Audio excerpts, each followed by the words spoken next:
Joining us now, once again, is Anat Shenker-Osorio, the founder of ASO Communications and the host of my new favorite podcast that I haven't listened to yet, Words to Win By. Thank you very much for joining us tonight. And, you know, selling the brownie instead of the recipe was just such a perfect message.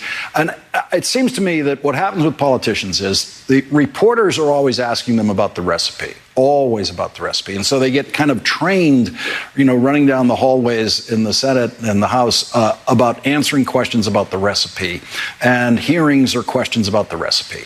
And it seems that they kind of just lose that ability to show you the brownie and just kind of glow about the brownie.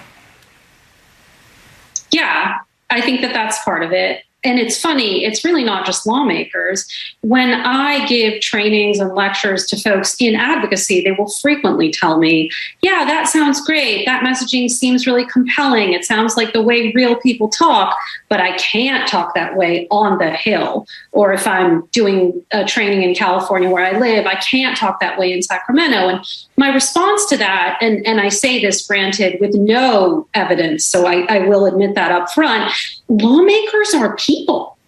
I know I don't have proof, but I'm going with that statement. And what I mean by that is that, like any other humans, they discern information and they filter it through a human brain, which means, like anyone else, they are creatures of identity, they are creatures of emotion. And yes, they've been taught to speak in this calcified language of policy, but in reality, we are not good arbiters of what actually moves us. We can only ever know what we think that we think, because the majority of thought is unconscious. And in fact, what we know through priming experimentation is that people will tell us that it was a fact that moved them, but when we eliminate it or we manipulate the fact, it is indeed the emotional core of the message that actually is persuasive or not. Yeah, and there's an incredible challenge in this because in the segment we just did, the New York Times did a report, for example, about this Biden proposal with the IRS, and it allowed the reader to believe that the IRS will be monitoring their bank accounts, monitoring every transaction in their bank accounts if they have $600 or more in their bank account, which sounded absolutely insane. And it turns out it is insane. The Times was not communicating correctly about what's in it.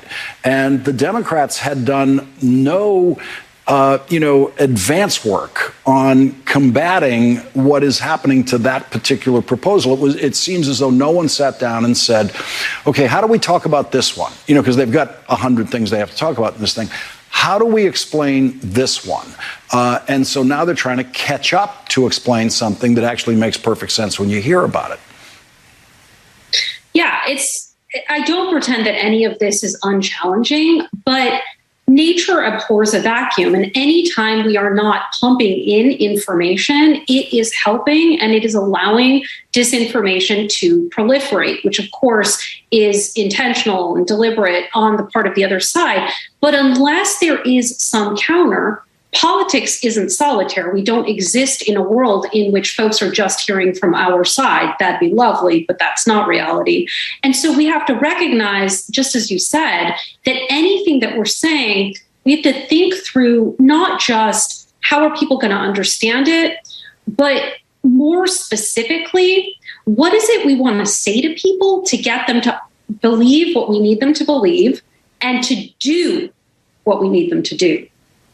It seems, and you have to reach back pretty far, when policy was less complicated, that there was a time when politicians were better at this. And when I say that, I'm thinking of people like Bobby Kennedy, who didn't ever have detailed prescriptions, as a campaigner or as a politician. But that was at a time when government was far less complex than it is now.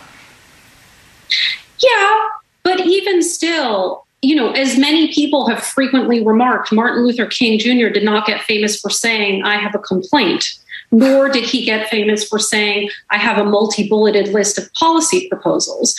I think the professionalization of not just government, but of advocacy, of movement speak, so both in the grassroots and in formal elected office, has meant that there's this notion that we need to sound like the adults in the room. We need to give very detailed policy and facts. And if we give facty facts, then people will realize that we're very serious and unimpeachable. When in fact, persuasion is fact neutral. You can have a deeply persuasive argument that is star-studded with facts, and you can have a persuasive argument that has few to none. But facts will actually never make your case. If you want people to come to your cause, you need to be attractive. And I actually think that while what you've outlined, the reliance upon facts, the reliance upon these really, really detailed arguments is a big part of the problem, an equally large part of the problem, and something that I spend a lot of time on, is our tendency to talk about our opposition in lieu of talking about what we're for. Anat Shenker-Osorio, thank you very much for joining us once again, and please come back whenever you can. Thank you so much. Appreciate it. Thank you. And when we come back, we'll get the latest.